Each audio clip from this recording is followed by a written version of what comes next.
Assalamu alaikum wa rahmatullahi wa barakatuh. Inshallah, we'll begin with the recitation of the book of Allah subhanahu wa ta'ala.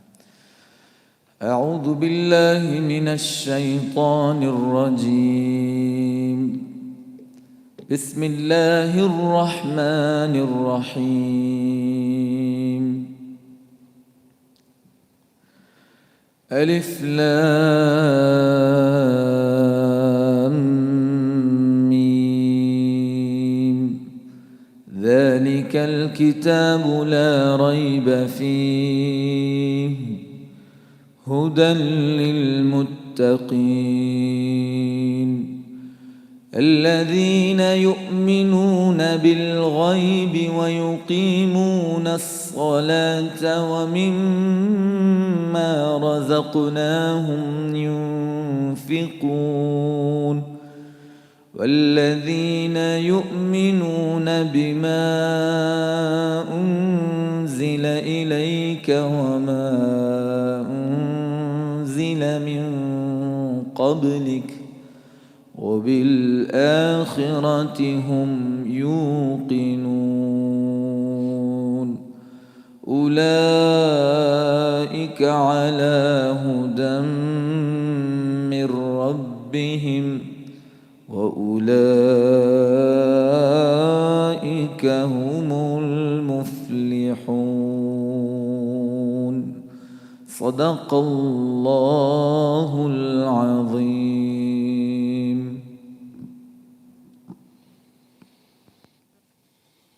بسم الله الرحمن الرحيم. الحمد لله رب العالمين وصلى الله وسلم وبارك على سيدنا محمد الصادق الوعد الأمين وعلى آله الطيبين الطاهرين وأصحابه الكرام ومن تبعهم بإحسان إلى يوم الدين. First and foremost, I want to thank Imam Nawaz for sending me the invitation, and I have an honor to be here in this community. And alhamdulillah, we enjoyed the day yesterday. We also played with the youth. We had some volleyball, good game last night. Alhamdulillah, we enjoyed that. And today we're here, to talk about the Fiqh of Zakat. There's a lot of questions that people normally have about Zakat, how to distribute it, who receives the Zakat, when is it due, on what it is due, and so on and so forth. So today I plan to give you not all the details, because it will take anywhere between 2 to 3 hours to give full details of Zakat without questions, but just full details of the Fiqh of Zakat. But I intend to go over the basics, and then we take it from there and we see if people they have some questions. We can elaborate more into details inshallah later on.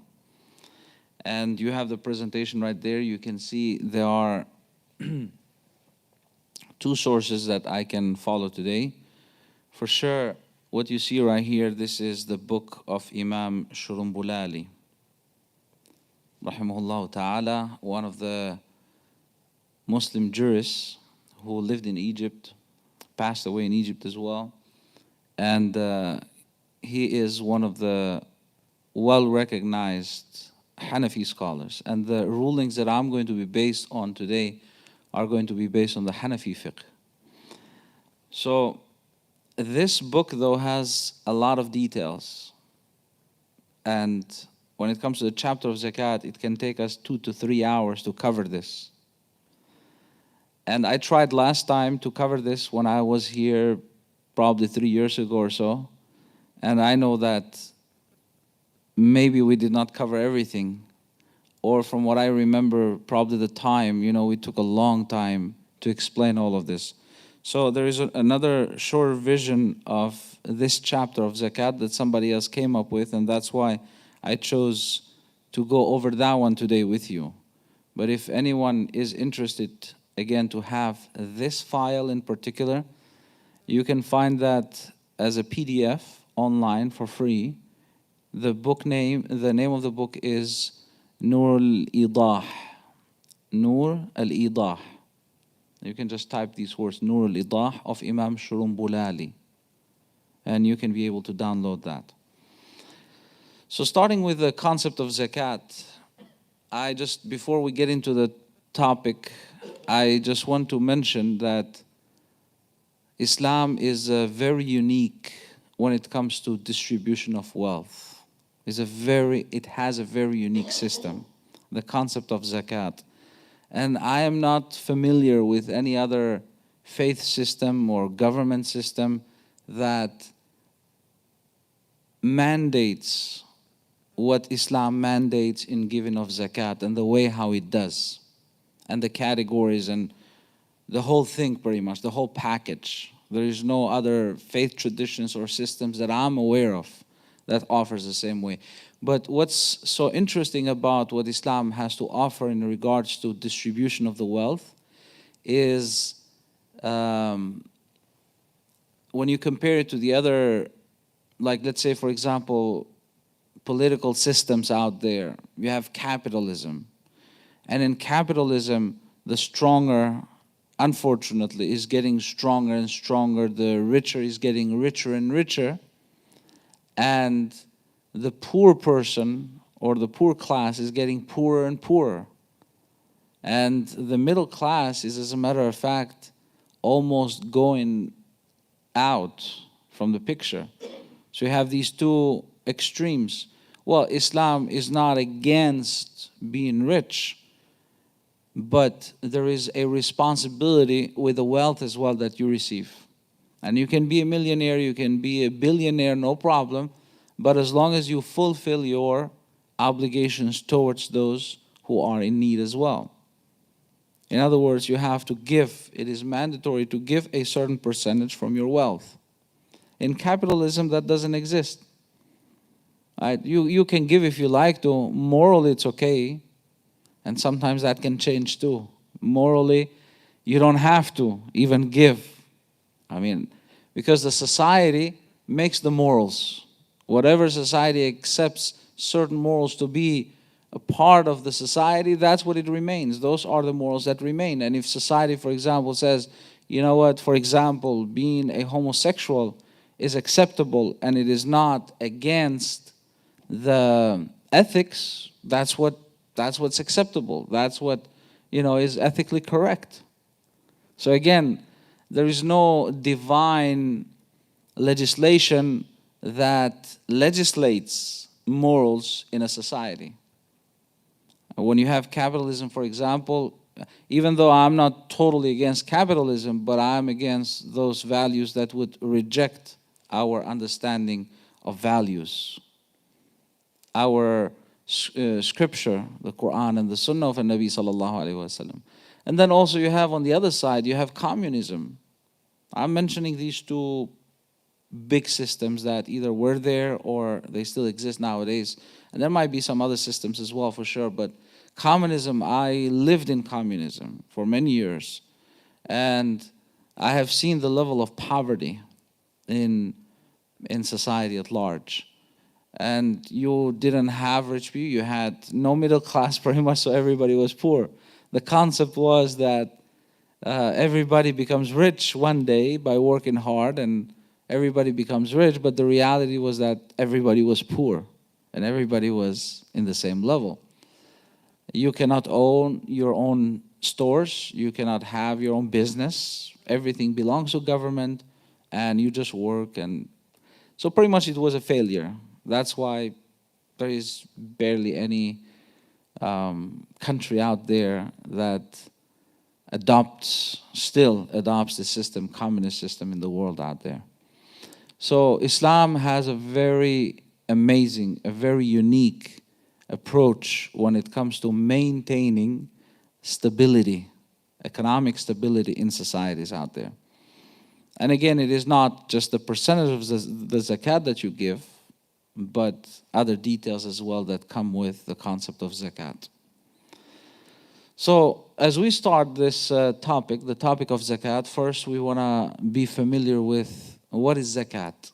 And Imam Shurumbulali very beautifully right there quoted the ayah from the Quran where he gave us the definition right there.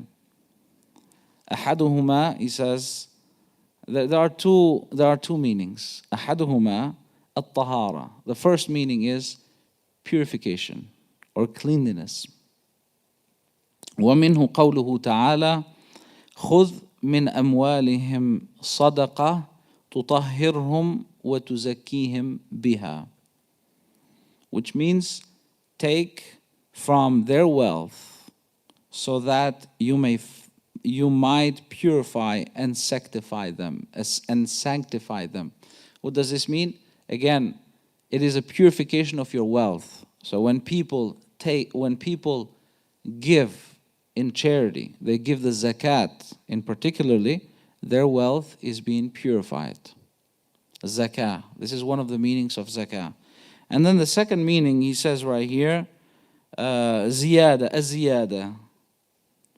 ومنه قولك زكى الزرع بمعنى نما وزاد. So the second meaning, extra and growth. Extra and growth. Such as when a person says the plants have grown, intending the meaning that they have increased. And how do we understand this concept of increase?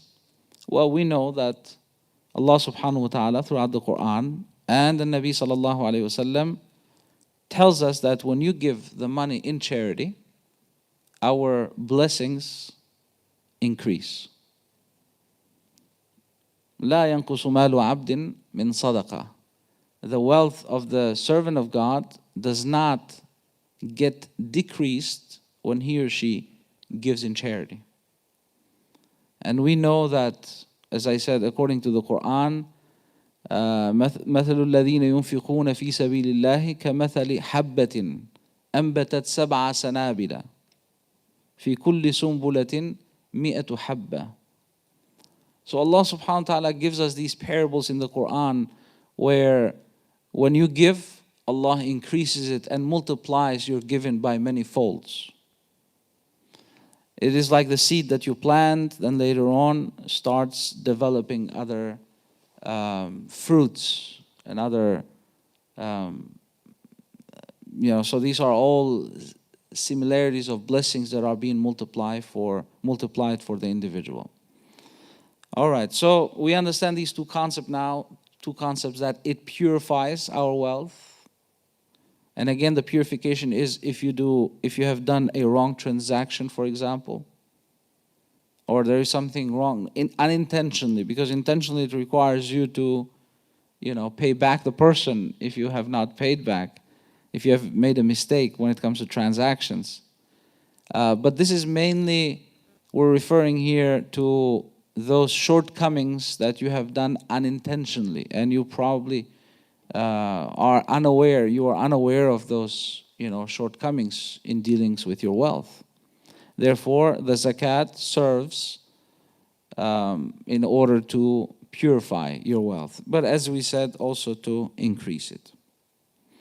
Let me go now back to the other slide very quickly right here and start that rules of giving zakat, again according to the Hanafi madhab. Number 1, who zakat is obligatory for? Zakat is obligatory on the free, adult, sane Muslim. When, number 1, he or she possesses the nisab with complete possession. And we will go down and talk about nisab, what is nisab. But let's just get familiarized right now with the word nisab. And number 2, you give the zakat when a lunar year has passed over it. And as we all know, the lunar year is about, I would say, 11 to 12 days different from the Gregorian calendar, the one that we use it. Number 2, zakat is not obligatory on the following: a child, nor an insane person. So a child can be rich or an insane person can be rich. However, that individual is not required to give zakat. Or a Mukativ. What is a Mukativ here? Mukativ is a slave. I mean, it's good to get familiar with these terms, but they're not relevant nowadays. So Mukativ is somebody who is freeing himself or herself by paying to the owner, a slave who's paying to the owner a set of, like making payments pretty much in order to earn his or her own freedom. So that person doesn't need to give zakat, even though that slave may possess the amount of nisab. Anyone who has a due debt encompassing his money.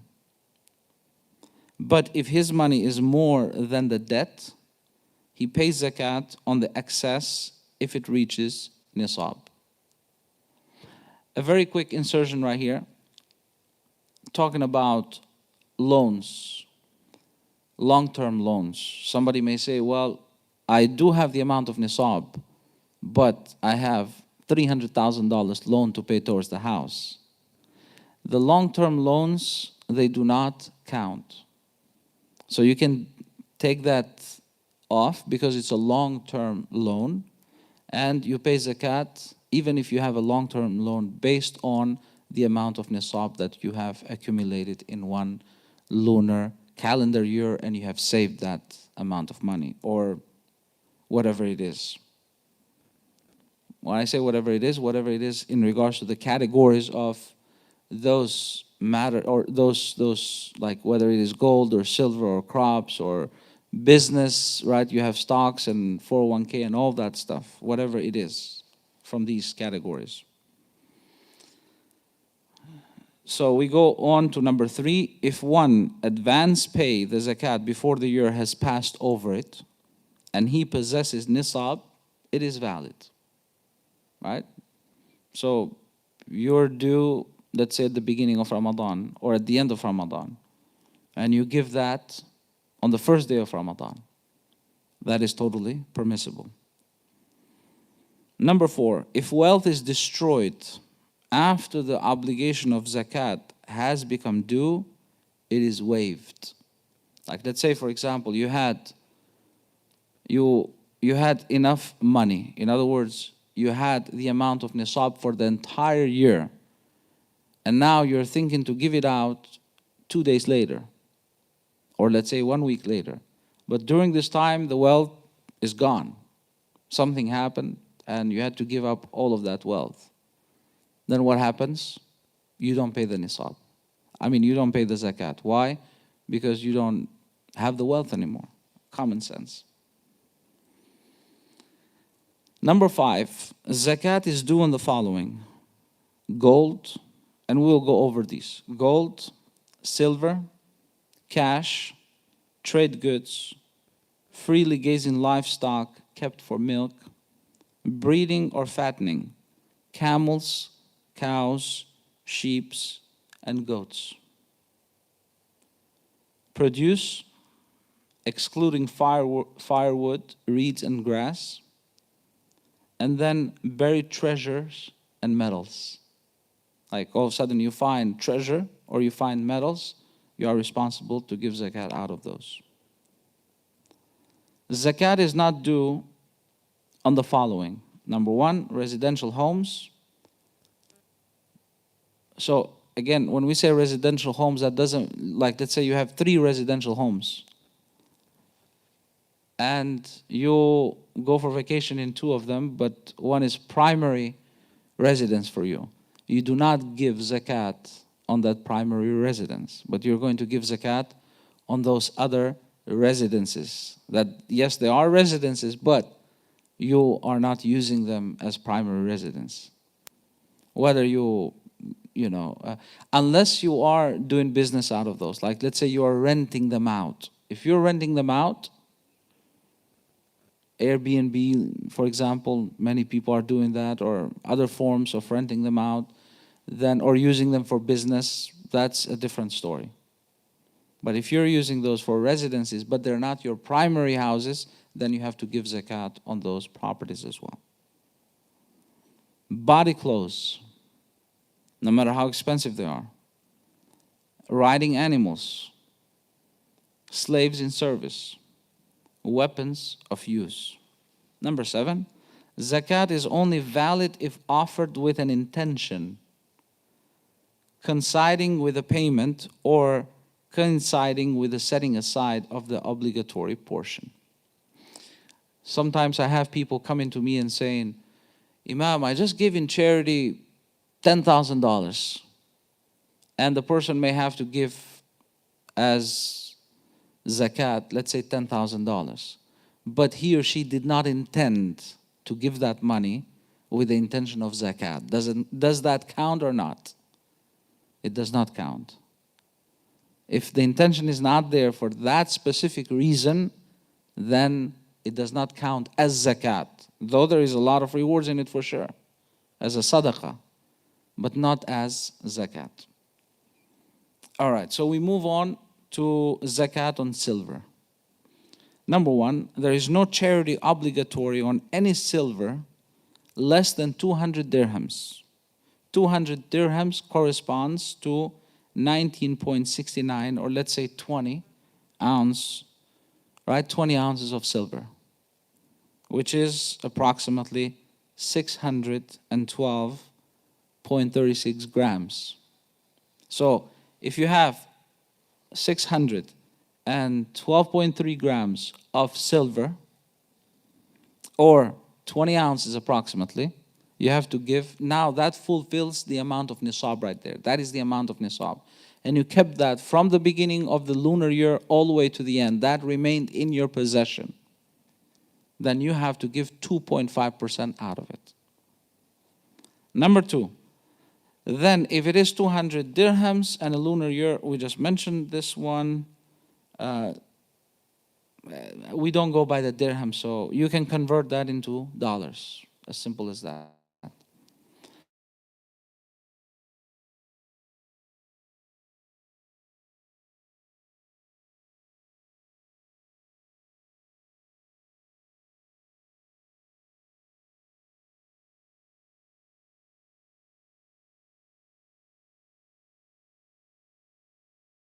In your possession for the entire lunar year, then you must give 2.5% out of that. And again, you have these other details there, but about mithqal and about this and that, but what's relevant to us is 2.81 ounces or 87.48 grams of gold. I know that many of you go by both by grams and also by ounces. Zakat on goods. Zakat is obligatory on trade goods, whatever they may be, if their value reaches the nisab of gold or silver. So this is about the stocks you have in the businesses or trade goods. One assesses it based on whichever of the two is more beneficial for the poor and destitute. Number 2, if the nisab is complete at the two ends of the lunar year, then it's dropping in between that does not waive the zakat. Again, if the nisab is complete at the two ends of lunar year, then it's dropping in between that does not waive the zakat. Number 3, the value of goods is added to gold and silver. Similarly, gold is added to silver in value in order to reach the nisab, according to Imam Abu Hanifa. But again, as I said, nowadays we go by dollars. And you can simply, the best way, I mean, you can calculate the amount of zakat on dollars based on either gold or silver. They're both acceptable. However, the best way would be to calculate it on gold. There are some who say also on silver, but again, it doesn't matter either or, but according to majority from what I know, it is the gold that you go by. Categories of zakat recipients. The Quran is very specific, very explicit in mentioning these categories, 8 categories of those who are recipient of zakat. It says in the Quran, alms or the sadaqat are only for the poor, destitute. Poor, you have here, إنما الصدقات للفقراء والمساكين. What is the difference between poor and destitute?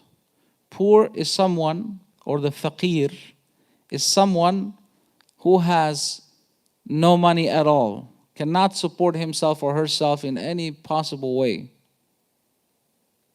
who is in need, totally relies on others to help him or her. That is the faqir. And money of your zakat can be given to this category. Miskin or masakin, the plural, are those individuals who they can support themselves to a certain level, but they still need the support of the others in order for them to, meet their ends. That is the miskin. So both of these categories are recipients of zakat. Those who collect them, they're also entitled to zakat. Those whose hearts are to be reconciled. So going back again to those who collect them, what does that mean? Like, let's say, for example, you have a charitable organization, and this charitable organization receives your zakat and is responsible in distributing your zakat.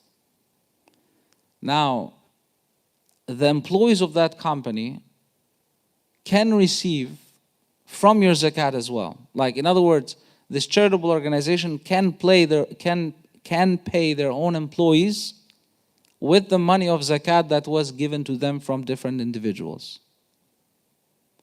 That's what the Quran says. And those who collect them, meaning those who are responsible and working in collecting and perhaps distributing it as well. So sometimes don't be shocked when you hear that you gave, let's say, $1,000 and only $800 went for the categories of those who are poor or destitute, and 20 was kept by the charitable organization. It's totally fine, according to the Quran, according to our teachings. Those whose hearts are to be reconciled. What does this mean? These are individuals who are about to become Muslim, or who are lovers of Islam, but yet they did not convert to Islam.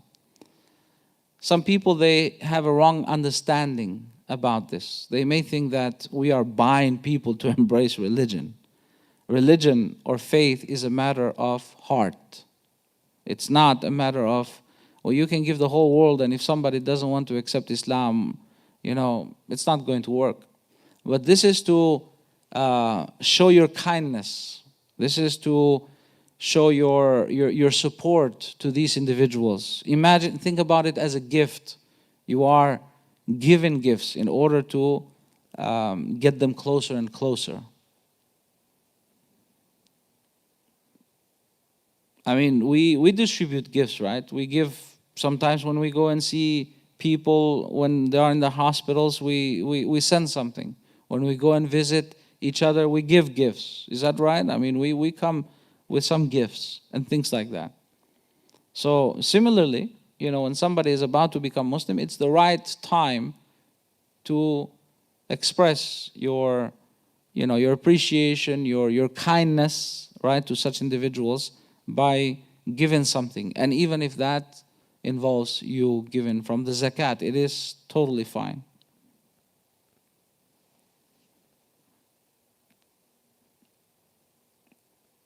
And also for Mukativ slaves.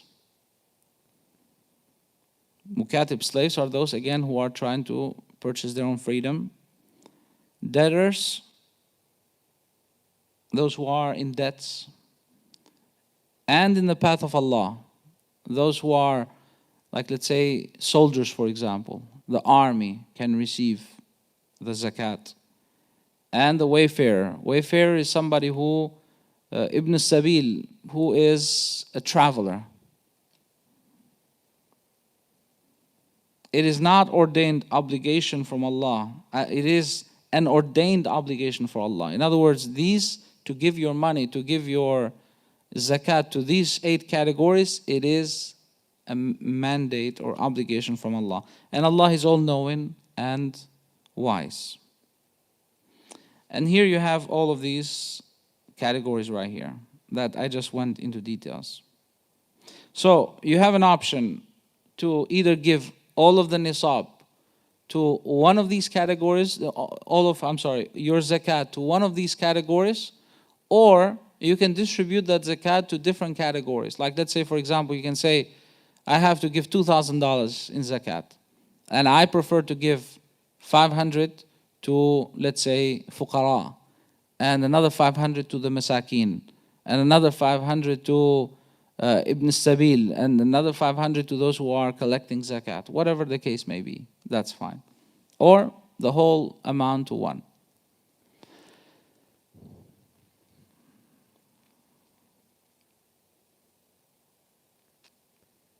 To one category, as I said. All right. So here's a fine detail right now, because sometimes people say like, okay, how about I have to give $10,000 in zakat, or let's say even $6,000 in zakat, and I choose to give all of this money to this individual who's poor. Is that okay or not, to give it to one individual? Let's say $6,000. It's an individual who falls under those categories, but do you think it's valid or not? It is not suggested, as a matter of fact, if it passes the amount of nisab. So the amount of nisab is what? Approximately, what would be? I don't know currently, if anybody can search maybe the ounce of gold. I searched 100 grams of gold and it was about $6,000. But it's not 100 though. We're talking about 87 point, I believe 43, if I'm not mistaken. 48. So 87 point, or you can do 2.81 ounce. That's easier.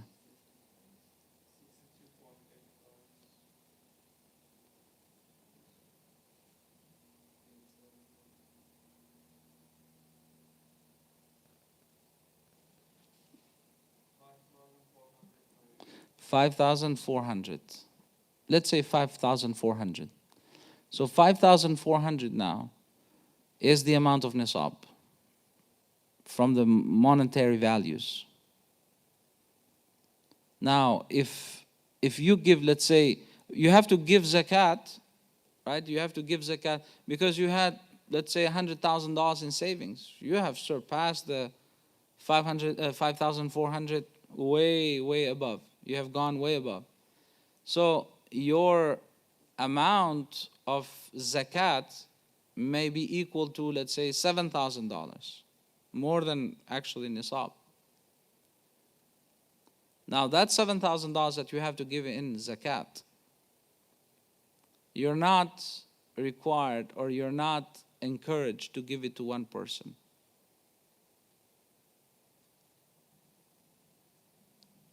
If it is more than the amount of nisab. If it is less than the amount of nisab, if it is, let's say, $3,000, can you give it to one person? Yes, no problem. I mean, the best thing would be for you to distribute even that amount. Like if you know that there are, let's say, 3 families that are not being able to meet their ends, you can give 1,000 to each. That would be probably better. You have to use, it's better to use our mind, our intellect that Allah has given us to be wise about how you distribute it. But technically, you can give even up to 5,000, even up to 5,400 to one individual, technically. Though we're encouraged to use our wisdom in looking at the different situations and so on. So, again, if it is above the amount of nisab, then we should not give it to one individual. Let's see where we stopped here.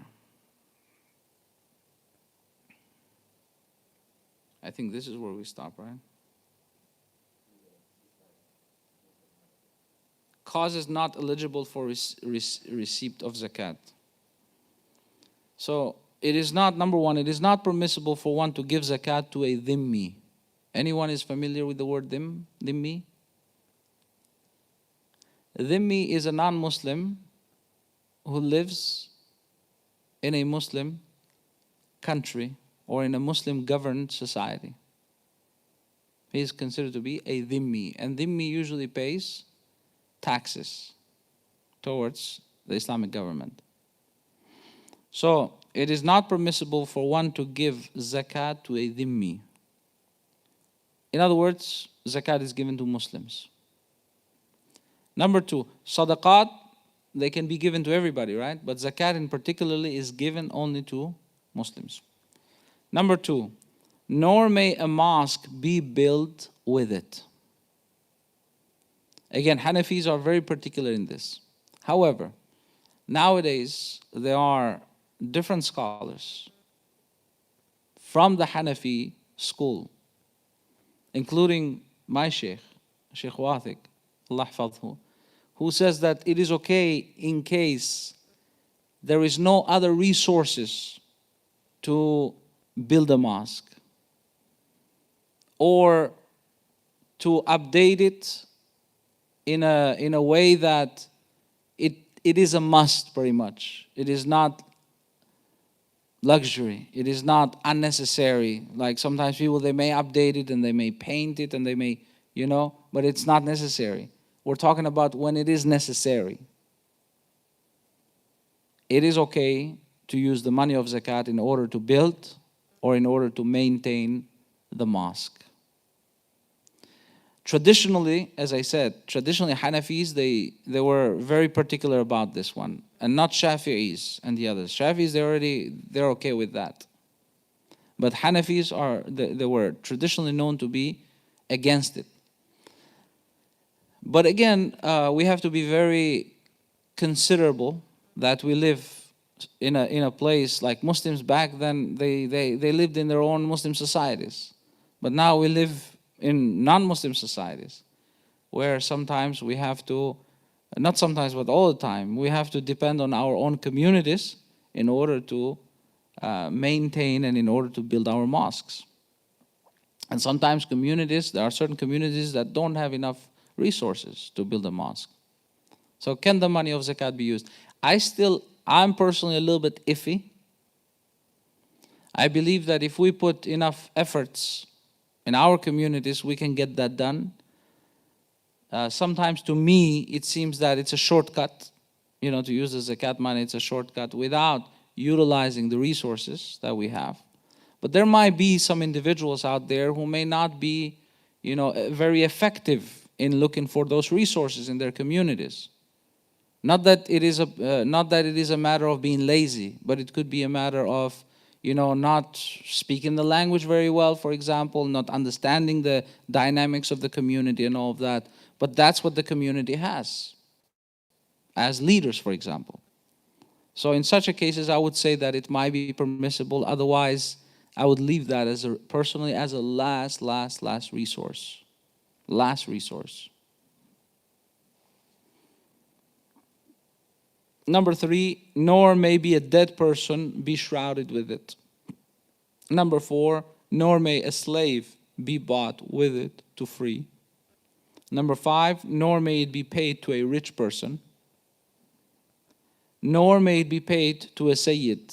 Sayyid here referring to from the offspring of Sayyidina Hussein, that goes back to Sayyidina Muhammad alayhi salatu wasalam, or a Sharif that goes from the descendants of Sayyidina Hassan radiallahu anhu. So pretty much somebody who is from the family of the Prophet ﷺ, descendant of the family of the Prophet, cannot receive zakat, even though he or she may be in a difficult situation. Relationships making one ineligible to receive zakat. Number one, nor the payer of zakat pay it to his father or his grandfather, even if higher up in ascendancy. Like you have great-grandfather alive, for example, and That's the case sometimes. You do not give to them, or you don't give to your own children, second category, nor his child's child, even if lower down in descendancy. Why is this? Because you are responsible. These are people who have a share in your money, and you are responsible for them. Like, let's say, for example, if the father or the grandfather reaches an old age, then you have a responsibility in making sure that their expenses are covered. Or your son, in that matter. Or your son when you get older. Hopefully that's the case. Or so these are very important to be known correctly. Nor to his wife, because your wife is also your responsibility. But you're not the responsibility of your wife. A woman may not pay her zakat to her husband. According to Imam Abu Hanifa, Abu Yusuf and Muhammad Shaybani said, she may pay to him. Why? Because simply, the husband is not your responsibility. Sometimes it seems unfair, right? Like the husband, your wife is your responsibility, but your husband is not your responsibility.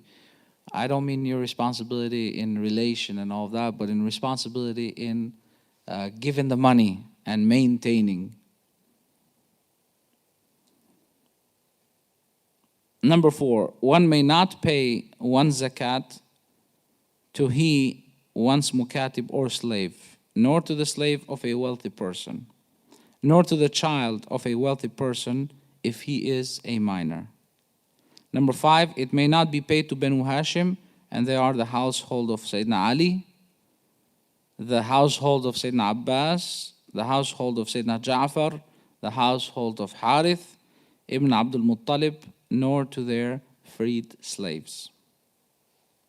And you have a hadith in Sahih al-Bukhari right here that Sayyidina Hassan bin Ali once took a date from the dates of Sadaqah and placed it in his mouth. At this, Rasulullah ﷺ said, Kakh, kakh, which means spit it out. Don't you know that we do not eat of charity? And you also have the narration of Sayyidina Salman al-Farisi.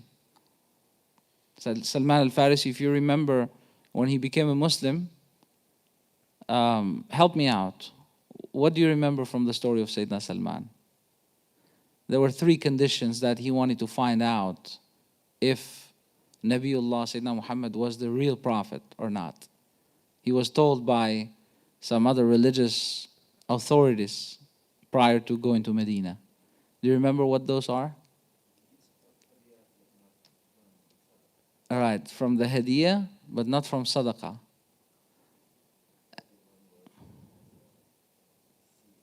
He has the seal of prophethood in his back, right? So yes, that is correct. So Nabi ﷺ did not eat from charity, from zakat, but from a hadiyah. Should we take a break? Are you guys tired? Okay. Miscellaneous regulations. Imam Abu Hanifa and Imam Muhammad said, if one pays zakat to a man whom one thinks to be poor, and then it transpires that he is rich or she is rich, or a Hashimi belonging to the descendants of Sayyidina Muhammad ﷺ, or an unbeliever, or if one paid it in darkness to a poor person, and then it transpired that he was his father or his son, then repeating it is not obligatory on him. In other words, you cannot go back to that person and say, give me the money back, because I'm going to give it to somebody else. Or you're not going to give double zakat. You have given. You're forgiven because you, based on the circumstances that you were in, you were not able to recognize who the person is. Maybe it was a responsibility of the other person to say that, you know what, I am not zakat recipient. You can give it to another individual. So it's fine, according to Imam Muhammad and Imam Abu Hanifa. Qadi Yusuf, Ibn Yusuf, Abu Yusuf, he said, repetition is obligatory on him. If one paid it to a person and then he learned that he is his slave or Mukativ, it is not valid according to the verdict of them all. It is not permissible to pay zakat to anyone who possesses the nisab of whatever type of wealth it may be. It is permissible to pay to anyone who possesses less than that, even if he is healthy and earning. It is disliked to transfer zakat from one land to another. And this is very relevant to us now, guys. If you have people who are zakat recipient in your community, in your city, it is disliked, it is makruh to send your money somewhere else. There are some other individuals, let's say for example, there is a disaster, catastrophe. There is a family that you know for sure that somebody passed away, somebody who is going through hardship, a disease and needs money to cure the disease, and that person is poor. In such instances, when you know for sure that there is an immediate need, then it's totally fine to send your money, let's say, to Pakistan or India or wherever it is. But if there is no need, I mean, need there is everywhere, need for sure. But if there is no immediate need, like if you don't know anything about a catastrophe or somebody really suffering, but you just simply, you know that there are some people in poverty in Pakistan, for example, you're just sending that money to help them over there instead of people over here, you're doing something considered to be makruh in that case. Not likable, dislikable. Why? Because first you are obligated to see what's around you first. That's why it says right here, it is disliked, it is makruh to transfer zakat from one land to another. Rather, the zakat of each people should be distributed among them, unless a person transfer it to his relatives or to a people who are more in need than the people of his land, which makes sense of what I was just explained earlier. This is in regards to zakat. And then we get into the sadaqat al-fitr, or sadaqat al-fitr, or what they call it, zakat al-fitr. Now, what is the difference between zakat al-fitr and sadaqat al-fitr? Sometimes you may hear people saying zakat al-fitr, and sometimes you have others who say sadaqat al-fitr or sadaqat al-fitr. Well, sadaqah, first of all, is not an obligatory.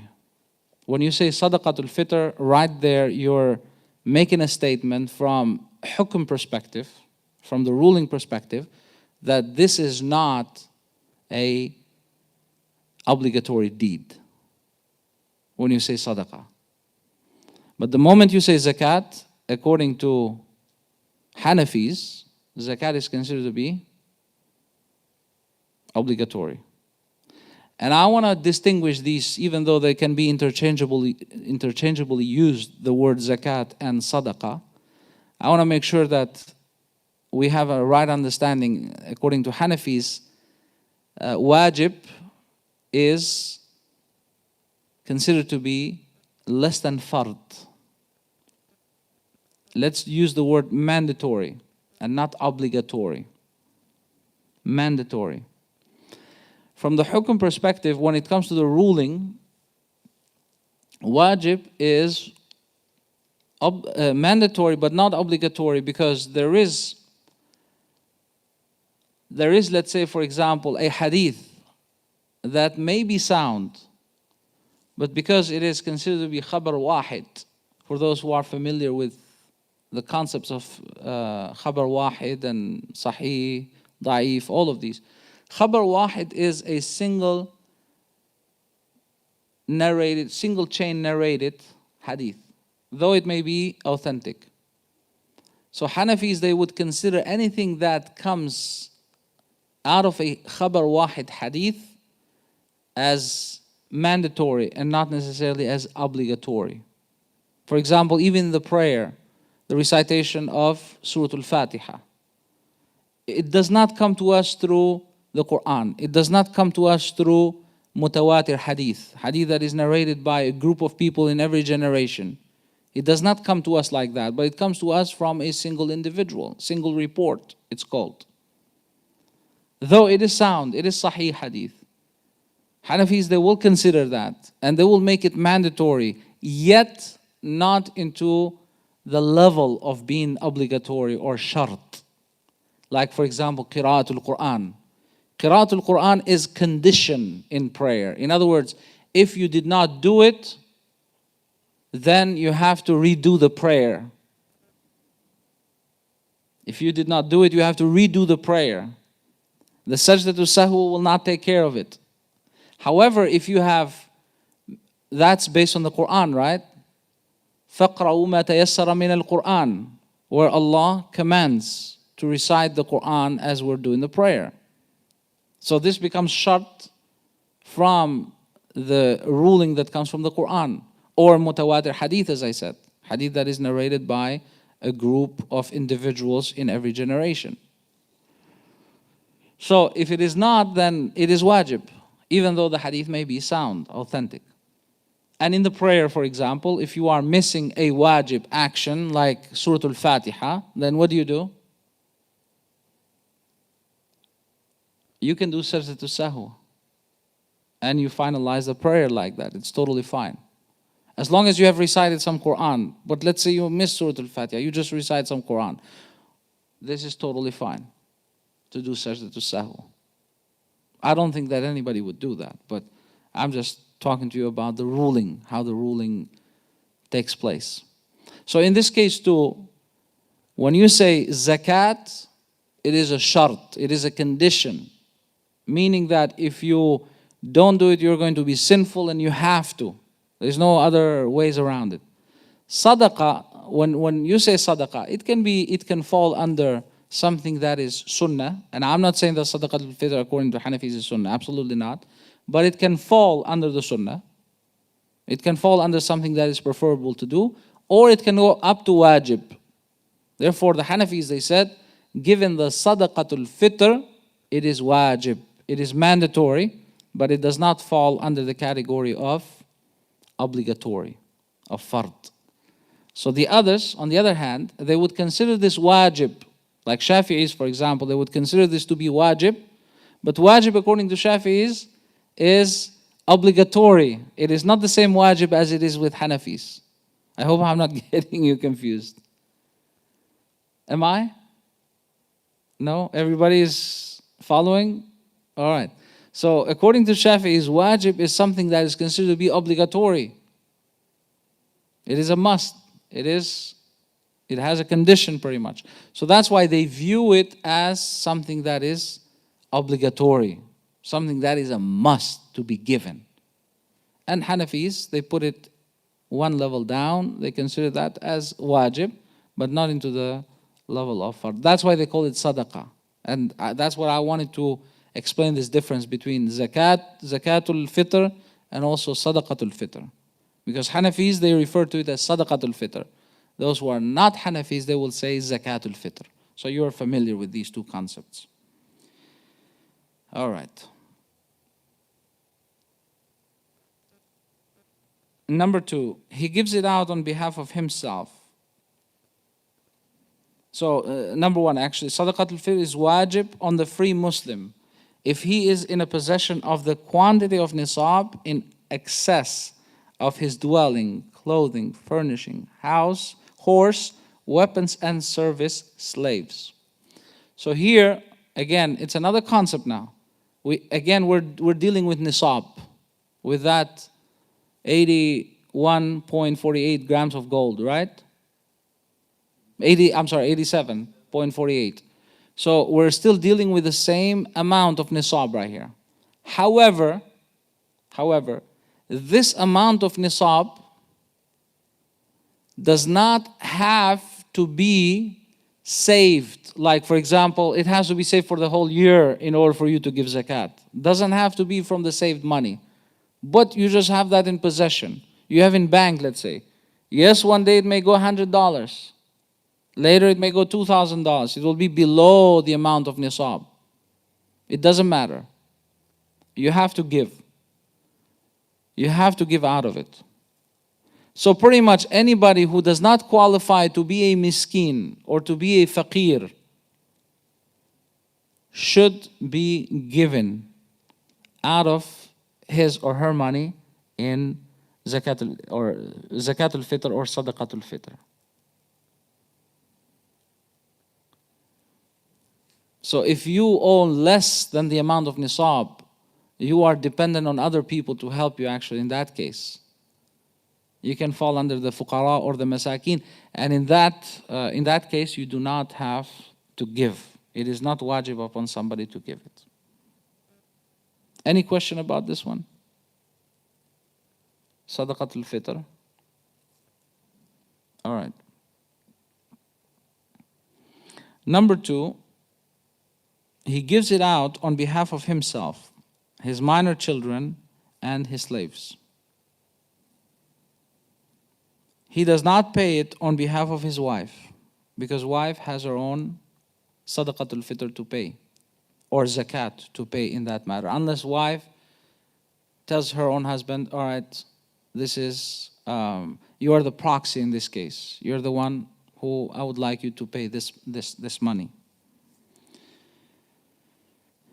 Even if they are in his household, he does not give out on behalf of his Mukativ, nor his slaves who are acquired for trade. There is no fitra due on either of the two masters of the slaves co-owned between two partners. Again, these are not relevant to us nowadays. A Muslim master pays the fitra on behalf of his unbelieving slave. Again, unrelated. Number 3, the obligation of the fitra is attached to the rise of the dawn on the day of Eid al-Fitr. Again, the obligation starts from Eid al-Fitr, the rise of the sun, right after Fajr. So whoever dies before that, his fitra has not become wajib. Whoever accepts Islam or is born after the rise of the dawn, his fitra or her fitra has not become wajib either. Now, question, can you give that prior to the rising of the sun? No problem. Can you give that from the beginning of Ramadan? No problem. However, the time when it becomes obligatory, it starts from the rising of the sun. Nowadays, we have to use the wisdom, because there is a lot of time. It takes time for us to send money from one place to another place. Or when you give it to these charitable organizations, they're going to take their time in distributing their wealth. So, or maybe there might be a community who's trying to help the refugees, for example, who have arrived. And they need to organize them. This organizing takes, let's say, 3 to 4 days or something like that. Sometimes it might be even better, in order for that money to reach those who are in need, to be given earlier. It might be better, actually. But the time that it starts to be mandatory or obligatory, according to Shafi'is, is from the rise of the sun all the way to before Salatul Eid, which is a very short period of time. Sometimes there are places where they perform the Eid prayer right after that. And there is very small window between the rising of the sun to the Eid prayer. Maybe 15 minutes, it may be half an hour, Allahu Alam. But if the masjid or the responsible organization did not distribute the money right after that, or even after Eid, that's okay. Again, it's not advisable for them to keep the money for long, but even if it happens because of certain restrictions, certain countries, they have certain protocols to follow, then it is fine. You are not, your obligation is lifted since you have given. Now it is up to the organization to distribute that. payment. The fitra is as follows: half a sai of wheat, or 1 sai of dried dates or raisins or barley. Again, these could be irrelevant in our society, but in some other countries, these are relevant still. The sa'i, according to Imam Abu Hanifa and Imam Muhammad Shaybani, is 8 Iraqi ratl.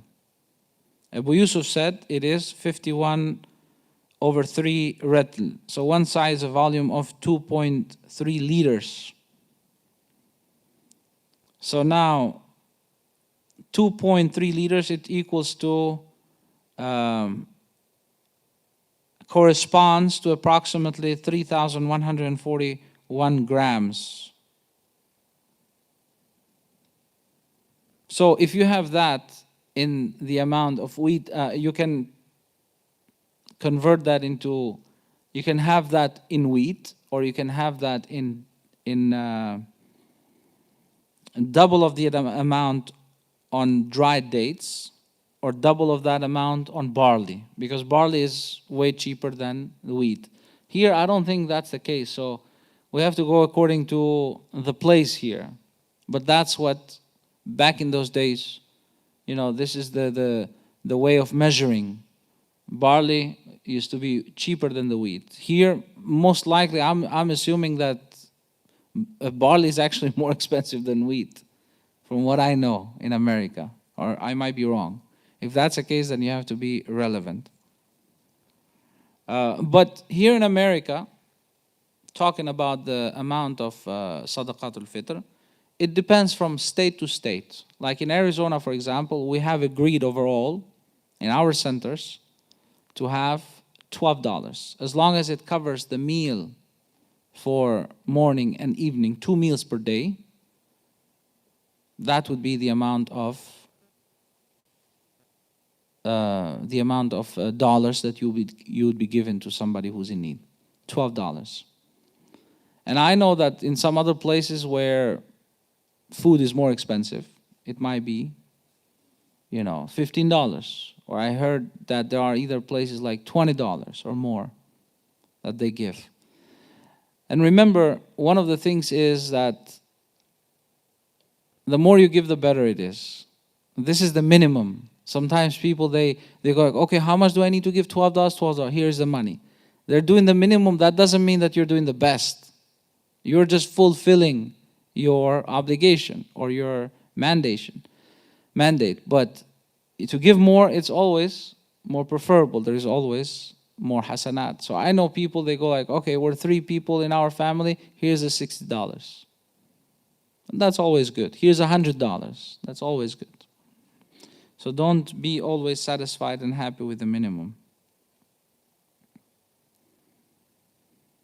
So it is recommended for people to give out the fitra on the day of fitr before going out to the prayer, as we said.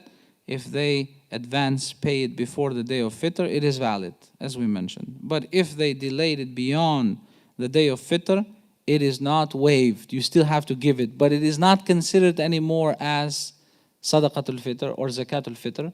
It is considered as sadaqah, simply charity. But you still have to give it, even if it is after. And this is the whole chapter right here about zakat in a short version. But as I said, if we had to follow a longer version, it would have been probably more than 2 hours to 3 hours, anywhere between that. And ask Allah subhanahu wa ta'ala to make us from those who give in charity as much as they can. They don't always look for the minimum, but actually they look for the maximum. They be like Sayyidina Abu Bakr radiallahu anhu. When they were asked to give, he gave the whole wealth. Or like Sayyidina Umar, when he was asked to give, he gave half of it. And others who gave a lot. Allah subhanahu wa ta'ala help our brothers and sisters who are in need and make us as ways or means in helping them as well. Or as individuals who can help them through referring them. Like, a rich person, you can say, you know what, this other person is in need. I may not be able to support, but I know that you can support. And in that way, you would be receiving the rewards as well. And Nabi alayhi salatu wasalam, he says, "Ad-dalu ala al-khayri kafa'ilihi." The person who leads another person to do something good, it will be considered as he himself has done that as well. In other words, he himself or her herself will receive the rewards of that help that was given to that individual. If there is any question or any comment or any concern, please feel free to ask. Yes. I have a basic fundamental question. The most important thing about the zakat from the Quran and the Sunnah is that the zakat was a state institution.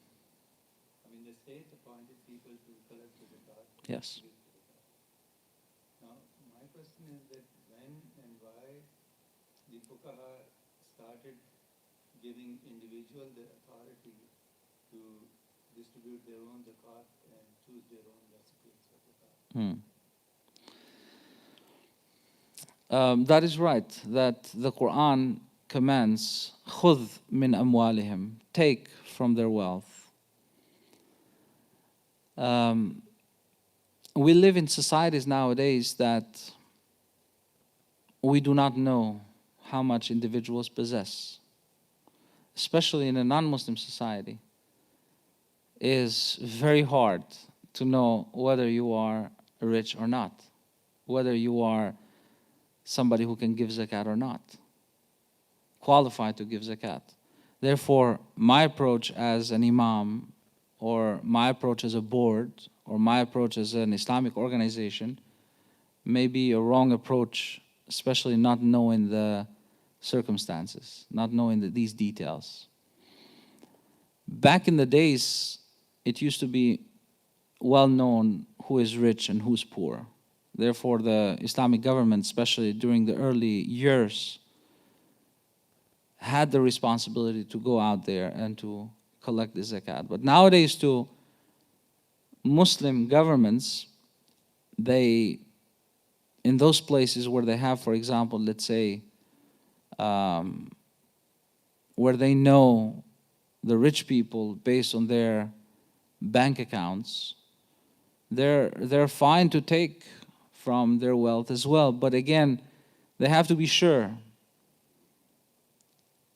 It makes sense for the individuals nowadays to say that take 2.5% automatically, for example, from my savings every year and give the authority to the bank to do that. And there are some in the Muslim world.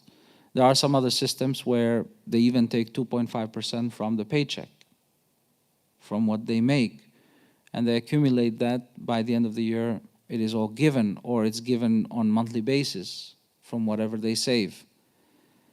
And if they have more, if they received other wealth from other sources, they will make their own calculation. Or they have individuals who are responsible in calculating or working for them as administrators of their wealth.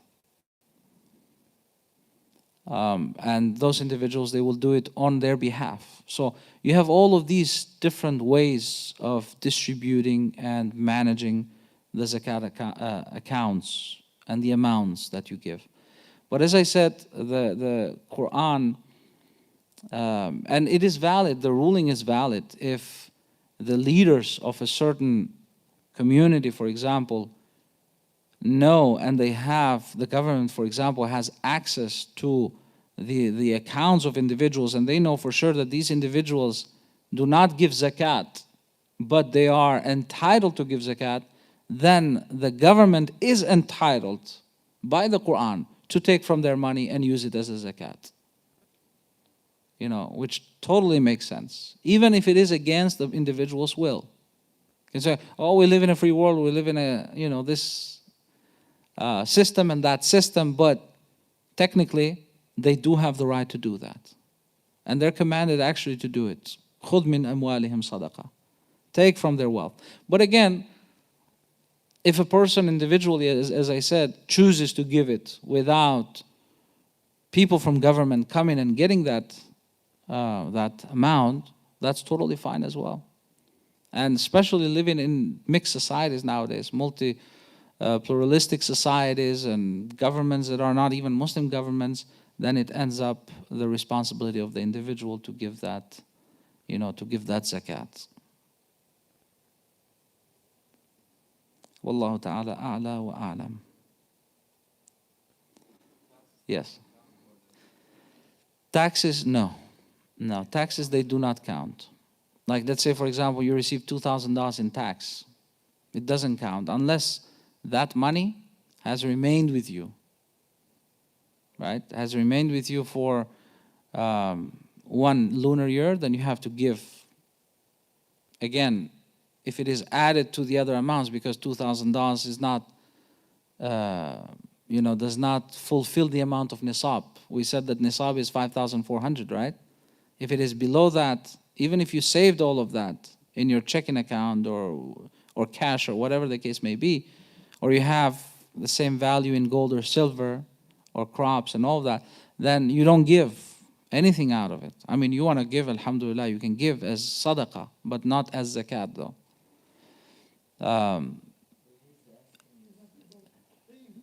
Right. Or paying tax. I'm sorry, I thought you were talking about receiving the tax. Okay. Paying taxes, no, that doesn't count as zakat. Absolutely not. What about those 401ks? So 401k, you have to give zakat out of those. Yes, you have to give zakat out of 401k, for sure.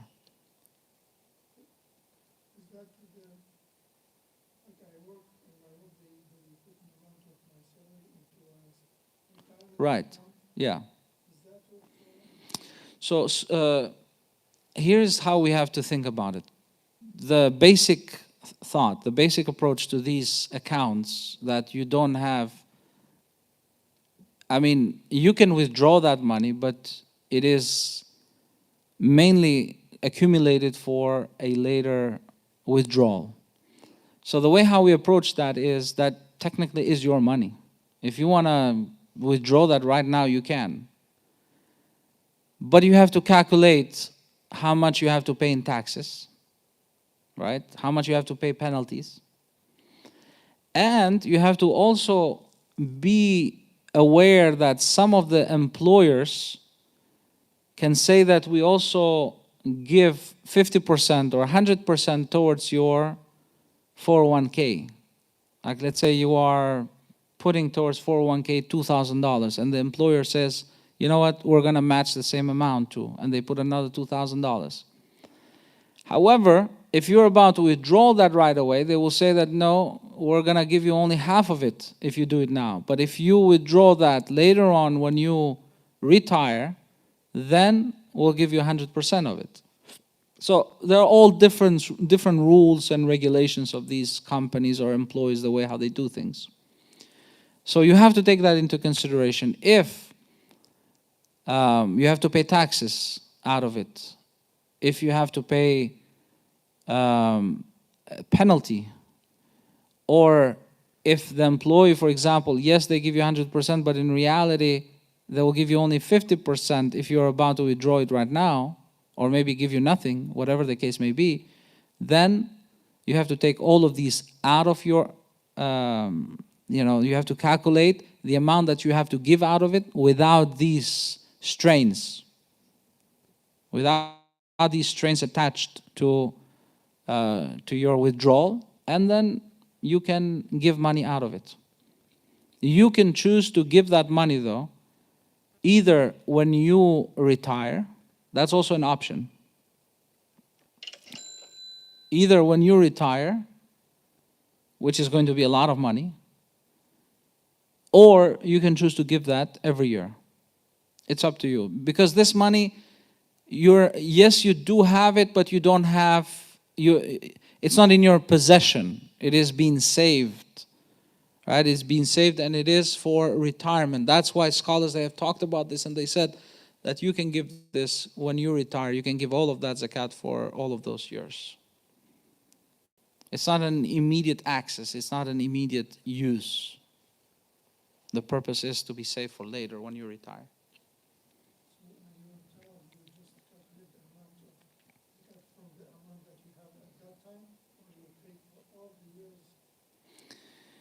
So you pay based on those payments that you had to do every year. All right, so it would be not logical to give, like let's say now you retire and you have $400,000 or $500,000. I'm not gonna pay every year from the amount of nisab, right? I'm not gonna pay every single year the same amount. No, I'm going to go back in 2012, let's say, and see how much I had back then. That was my obligation. And I'm going to calculate it with 2013, 14, 15. As the amount starts growing, I'm also going to grow the payback in zakat. And then I give all of that away. That would be the logical also approach. Yes.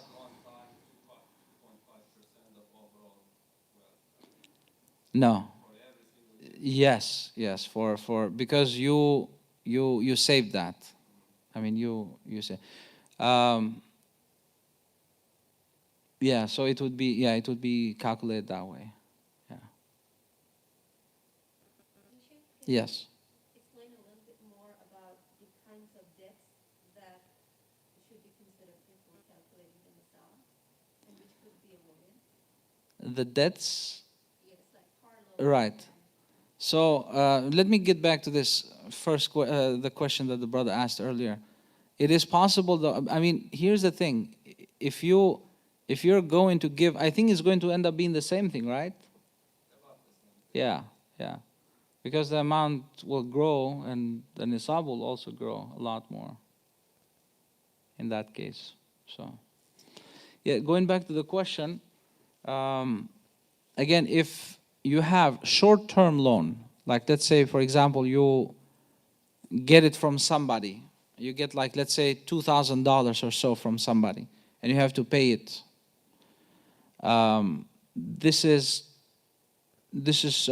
considered to be as a debt. It's a short-term debt. But if the debt is long, like a house payment or a student loan or a car payment, all of these are considered to be as long-term debts. So if you have long-term debts, you can give zakat based on your accumulated wealth that you have, not taking into consideration these long-term debts. You can also perform hajj even though you may have long-term debts, because hajj also has to do with this.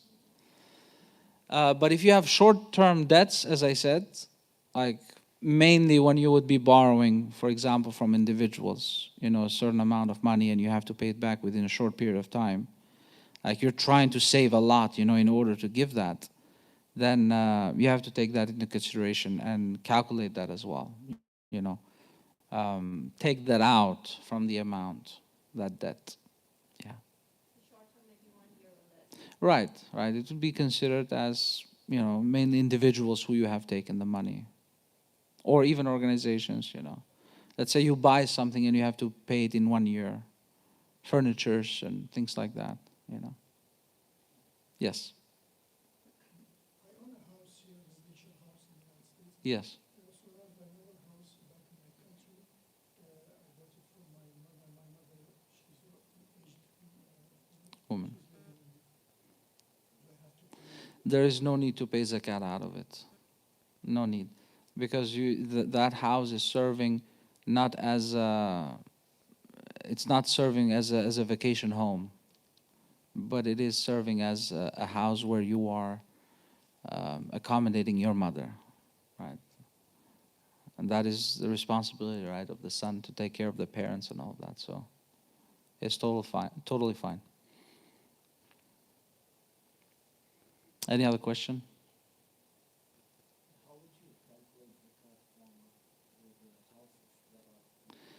The monetary value. So let's say, for example, the house that you are, let's say you have 3 houses and they're all vacation homes for you. You are, one cost, let's say $300,000, the other 200, the other 200. So you're talking about $700,000. And that is way beyond that is above the amount of nisab. And so you have to calculate 2.5% out of those, and you give zakat on those houses.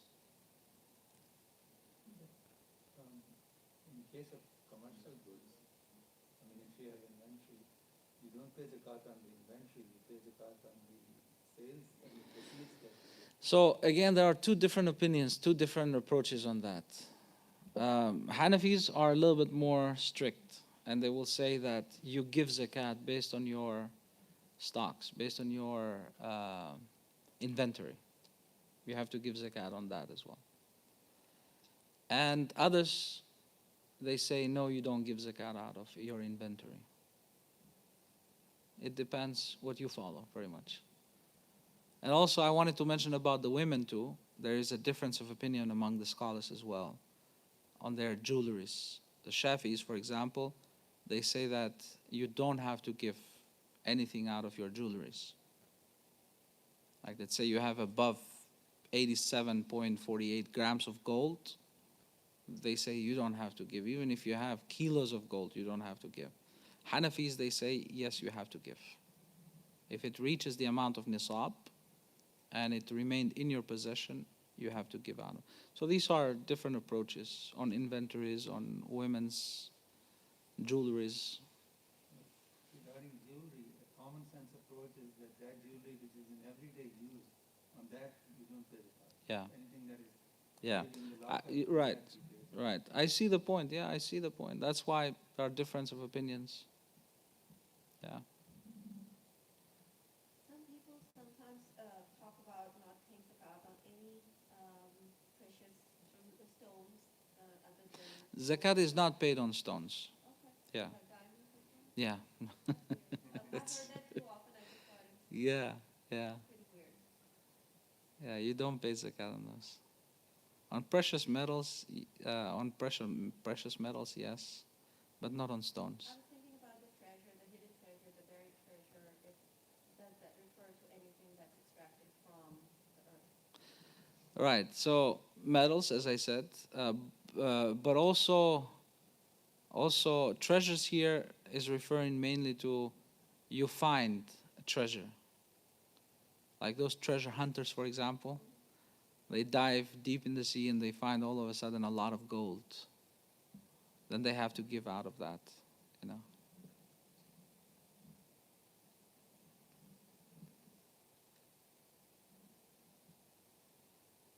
Anything else? All right. وصلى الله وسلم وبارك على سيدنا ونبينا محمد وعلى آله وصحبه أجمعين سبحان ربك رب العزة عما يصفون وسلام على المرسلين والحمد لله رب العالمين. Allah subhanahu wa ta'ala reward you for your time being here, and inshallah accepts your fasting today and your prayers and all the other righteous deeds that you perform. Barakallahu feekum.